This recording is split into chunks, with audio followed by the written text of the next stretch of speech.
চট্টগ্রামের পটিয়া পৌরসভার ৩ নং ওয়ার্ডের কাস্তগিরপাড়ার ধোপা পুকুরের দক্ষিণ পাড় থেকে অবৈধ একটি একনলা বন্দুক উদ্ধার করেছে যৌথ বাহিনী। সোমবার ১৯ মে রাত ১০টার দিকে এই অভিযান পরিচালনা করা হয়। পুলিশ সূত্রে জানা যায়, সেনাবাহিনীর পটিয়া ক্যাম্পের মেজর আজমাইন ইকতিদারের নেতৃত্বে সেনা ও পুলিশ সদস্যদের সমন্বয়ে যৌথ অভিযান পরিচালিত হয়।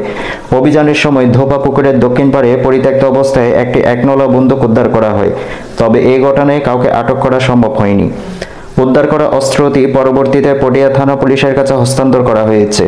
পটিয়া থানার অফিসার ইনচার্জ তদন্ত মোহাম্মদ আতাউর রহমান অস্ত্র উদ্ধারের বিষয়টি নিশ্চিত করেছেন।